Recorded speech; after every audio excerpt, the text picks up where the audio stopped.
14 जनवरी 2026 अरब सागर में international maritime border line के पास Indian coast guard ने पाकिस्तानी फिशिंग बोट को इंटरसेप्ट करती है। In a swift and precise night operation, an Indian Coast Guard ship on patrol in the Arabian Sea sighted a Pakistani fishing boat inside Indian waters near the International Maritime Boundary Line on 14th of Jan. Boat का नाम था अल Medina.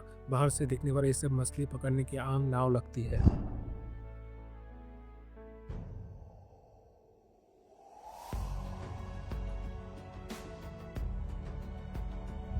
लेकिन सवाल ये नहीं था कि ये नाव क्या कर रही है, सवाल ये था कि भारत की जल सीमा में क्यों घुसी थी। और सबसे बड़ी सवाल, क्या सिर्फ ये एक नाव थी या किसी बड़ी साजिश का हिस्सा था।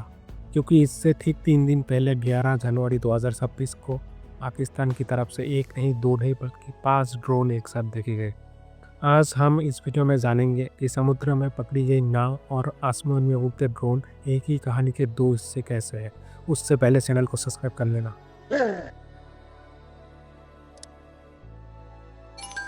14 जनवरी 2026 को भारतीय कोस्ट गार्ड ने IMBL के पास पाकिस्तान की फिशिंग बोट को इंटरसेप्ट किया। ये नाव बिना अनुमति के भारत की जल सीमा में घुसी थी। ऐसे फिशिंग बोट्स अक्सर सिर्फ मछली पकड़ने के लिए नहीं बल्कि रूट चेक करने के लिए होता है, सीमाओं को परखने के लिए और लॉजिस्टिक सपोर्ट देने के लिए इस्तेमाल की जाती है।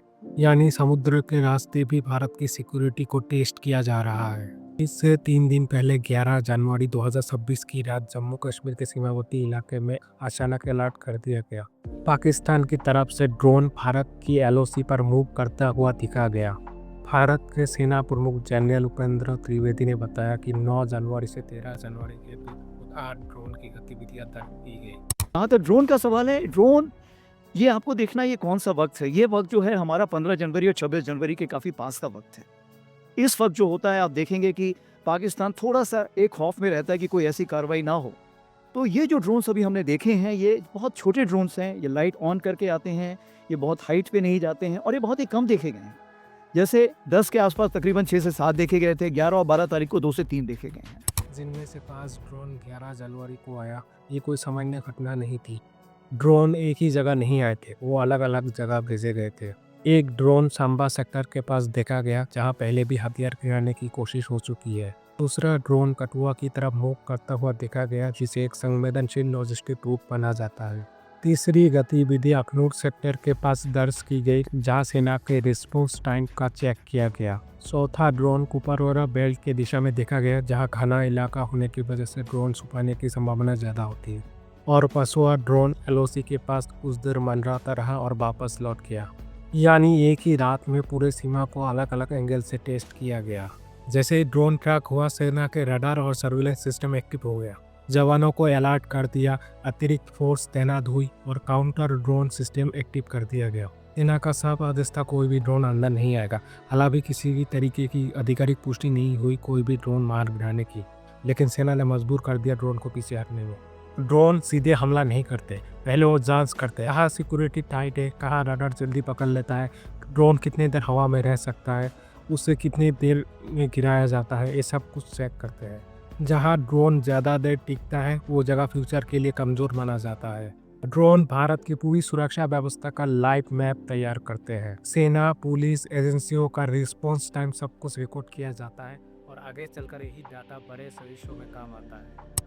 तो ये जो ड्रोन थे ये मैं समझता हूँ कि डिफेंसिव ड्रोन थे, जो कि ये ऊपर आके देखना चाहते हैं कि हमारे अगेंस्ट कोई कार्रवाई तो नहीं हो रही। मैं ये मना नहीं कर रहा हूँ, हो सकता है कि वो ये भी देखना चाहें कि कोई कहीं गैप तो नहीं है, इंडियन आर्मी में कोई ढिलाई तो नहीं है, कोई गैप वो जहाँ से वो टेररिस्ट वहाँ से भेज सके। तो मेरे ख्याल से उनको उसका नेगेटिव जवाब ही मिला होगा। उन्होंने देखा होगा कि आज की तारीख पे कोई ऐसी जगह नहीं है, कोई ऐसे गैप्स नहीं जहाँ से वो भेज सकें। अब आते हैं ऑपरेशन सिंदूर पर, क्योंकि यही पर पूरी तस्वीर क्लियर होती है। इस हमले के बाद सुरक्षा एजेंसियों को साफ इनपुट मिला, ये सिर्फ लोकल अटैक नहीं बल्कि इसके पीछे एक बड़ा नेटवर्क काम कर रहा है। इसी नेटवर्क को तोड़ने के लिए ऑपरेशन सिंदूर शुरू किया गया था। शुरुआत में ऑपरेशन सिंदूर पहलगाम और उसके आसपास के इलाके में था, लेकिन जैसे जैसे जांच आगे बढ़ी, इनपुट सामने आया कि नेटवर्क के एक हिस्सा ऊपरी पहाड़ी की तरफ शिफ्ट हो रहा है और यही से ऑपरेशन सिंदूर का दायरा बढ़ा और कारगिल सेक्टर तक पहुंचा, जहां ड्रोन मूवमेंट और सप्लाई रूट को छुपाना आसान माना जाता है। मतलब साफ है, पहलगाम अटैक जमीन पर हुआ, ड्रोन की टेस्टिंग आसमान में हुई और पूरे नेटवर्क को ऑपरेशन सिंदूर के जरिए तोड़ने की कोशिश की गई।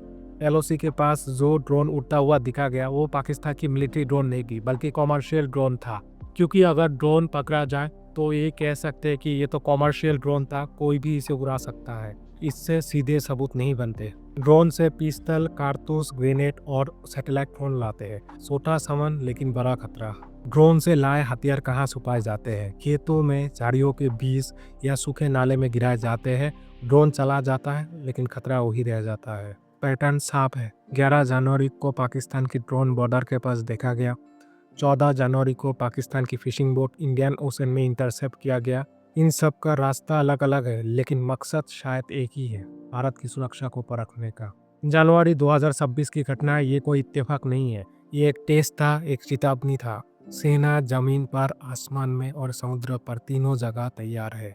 अगर आपको भी लगता है ये सच देखना जरूरी है तो चैनल को सब्सक्राइब करें, लाइक करें एंड वीडियो को शेयर जरूर करें। As you may be aware, Operation Sindhu remains ongoing. Any future misadventure will be resolutely responded to.